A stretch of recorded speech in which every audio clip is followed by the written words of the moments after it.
Hi everyone, this is Kruti Jaipancholi, Assistant Professor in LG Institute of Engineering and Technology in Department of Electronics and Communication. This video is about subject Analog and Digital Communication System. From this video, you will learn about quadrature amplitude modulation and Hilbert transform. Very fast, what is a quadrature amplitude modulation? It is also known as the quadrature carrier multiplexing or the quadrature amplitude modulation. This method that enables the 2DSBSC, that is the double sideband suppressed carrier modulated wave, resulting from two different messages signals to occupy the same transmission bandwidth, and two message signals can be separated at the receiver. The transmitter receiver for the QCM quadrature carrier multiplexing are shown in the figure. It is the block diagram of the quadrature amplitude multiplexing. Here we can see that we have a product modulator.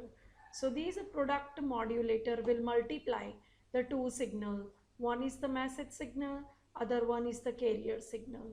Now here the carrier signal, one signal that is a uh,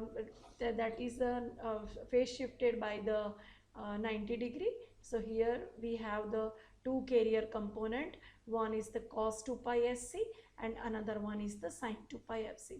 So carrier signal that is phase shifted by the 90 degree. So message signal 1, message signal 2, M1T, M2T, and it is the multiplexed output we have.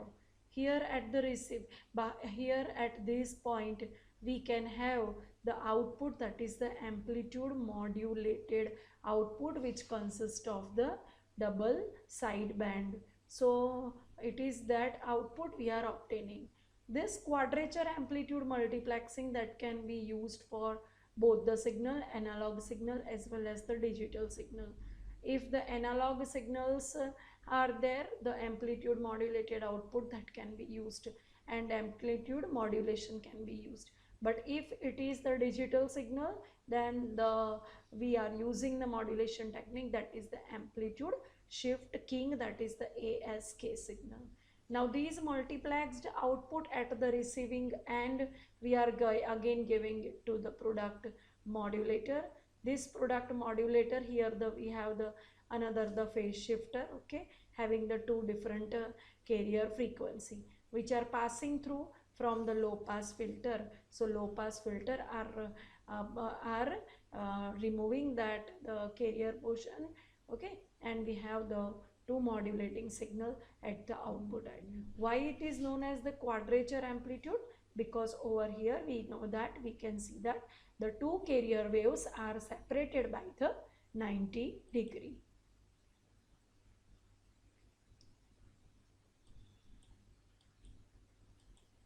The transmitter involves the use of two separate product modulator that are supplied with the two carrier waves of the same frequency but differ by the 90 degree. The multiplex signal ST consists of the sum of the two product modulator output, which is given by ST is equal to AC M1T cos 2 pi FCT plus AC M2T sin 2 pi FCT, where M1T and M2T are the two different message signals applied to the product modulator. Thus the multiplex signal ST that occupies the transmission bandwidth of 2W, again centered at the carrier frequency FC, where W is the bandwidth of the message signal M1T and M2T, whichever is larger. At the receiver, the multiplex signal ST is applied to the coherent detector. They are supplied with the two local carriers, as we have seen in the block diagram, by the same frequency but differing in the phase by the 90 degree. So output of the top detector we will get, it's a one half AC M1T, and the bottom detector is one half AC M2T. So for the QCM quadrature carrier multiplexing system, To operate satisfactorily, it is important to maintain correct phase and frequency relationship between the local oscillators used in the transmitter and the receiver at the part of the system. Hilbert transform. The Fourier transform is used for evaluating the frequency content of the energy signal, or in a limiting case that of the power signal. It provides the mathematical base for analyzing and designing the frequency selective filters for the separation of the signals on the basis of their frequency content. So separating out the signals from their phase selectivity, which uses the phase shift between the appropriate signals to achieve the desired separation. In case of a sinusoidal signal, the simple phase shift of 180 degree is obtained by the ideal transformer. When the phase angles of all the components of a given signal are shifted by 90 degree, the resulting functioning of the time is called the Hilbert transform of the signal. So, considering the LTI linear time invariant system with the transfer functions defined by the equation, it is HF is equal to minus J when F greater than 0. It is equal to 0 while F is equal to 0. It is equal to J while F less than 0.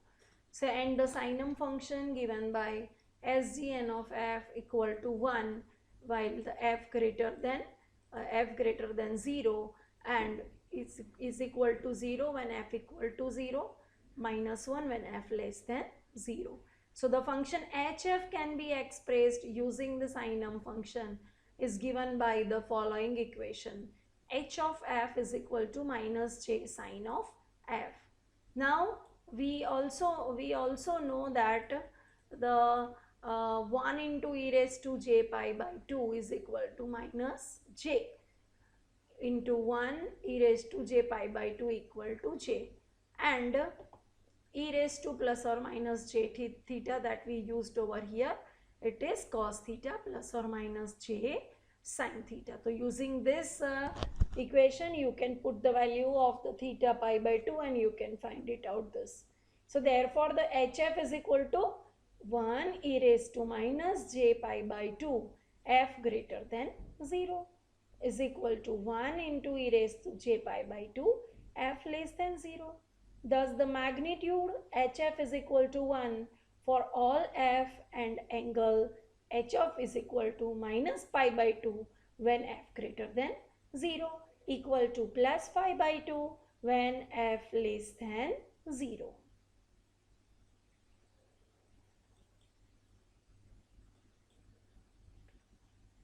So the device which possesses such a property is called Hilbert transformer. Whenever a signal is applied to the Hilbert transformer, the amplitude of all frequency component of the input signal that remain unaffected, and it is the very good property of the Hilbert transform. So whenever the any single sideband that we need to suppress, okay, we need to go it for the double sideband suppress carrier, then we can also use this. It produces the phase shift of minus 90 degree for all positive frequencies, while a phase shift of 90 degree for all the negative frequency of the signal. So if an XT signal is applied to this Hilbert transformer, then the output is x raised to t and it is given by this diagram. So to find out the impulse response ht of Hilbert transformer with a transfer function hf, sin of t is equal to 2 ut minus 1 equal to x of t. So differentiating both the sides with respect to t, d by dt of xt is equal to 2 delta t. Applying the Fourier transform on both the sides, Sgn of t is 2 by j omega Sgn of t is 1 by j pi f. Applying the duality property of a Fourier transform, minus SGN of f is 1 upon j pi t. So this is the relationship between the sinum function and unit step function. So h of f is equal to minus j sine of f. H of f is 1 by pi t. Therefore, the impulse response ht of an Hilbert transformer is given by the equation h of t is equal to 1 upon pi of t. So now consider an input xt to the Hilbert transformer, which is an LTI system. Let the impulse response of the Hilbert transformer is obtained by convolving the input xt and impulse response ht of the system. So x of t is equal to xt into ht. So it is equal to xt into the impulse response is 1 by pi t. So by putting all this value, we can get the answer of x cap of t is equal to 1 by pi minus infinitive x of tau t minus tau d tau. So these equations of xt. Now inverse Hilbert transform of this xt is given by xt is equal to minus 1 upon pi in integration minus infinitive to infinitive x cap of tau upon t minus tau d tau, and we have x cap of t is equal to xt convolve ht. So the Fourier transform of x of f is x of t is given by x of f is equal to x cap of f is equal to x of f into h of f. So this is equal to minus j sine of f x of f. This way we can find it out the Hilbert transform of any signal. And while applying the Hilbert transform, again we have seen that the Fourier frequency component of wave are not affected, so they are unaffected. So this way we can use this kind of the modulation technique in practice. So quadrature amplitude modulation that we have seen, and the Hilbert transform that we have again seen. So application of a Hilbert transform is, it is used to realize phase selectivity in the generation of spatial kind of modulation called the single sideband modulation. So as we know that amplitude spectrum contains the two sideband, one carrier, then this way whenever we want to get the either of the sideband, we need to suppress the either of the sideband, then we can go for the modulation, and that is the quadrature amplitude modulation. It provides the mathematical basis for the band pass signals. So by using the mathematical analysis, okay, we can go for the band pass signals also. And Hilbert transform applies to any signal that is the Fourier transformable. The Fourier transformable signals, okay, in that the Hilbert transform that can be used. So this way the quadrature amplitude modulation and the Hilbert transform that are very useful in case of the communication. So we can use it like this. So quadrature amplitude modulation is what?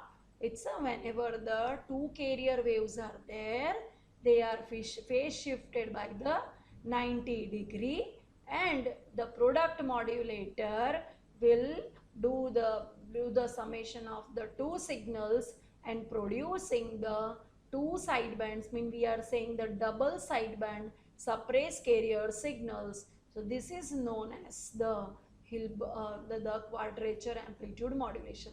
Again, at the receiving end, the coherent detectors can be used, and these coherent detector, by detecting the two different phase shift, we are getting the message signal get back at the resulting end. So this way we have seen that the quadrature amplitude modulation, similarly for the higher applications, the 4QAM, 16QAM techniques that can be used in practice. So this way we can go for it. So thank you very much everyone.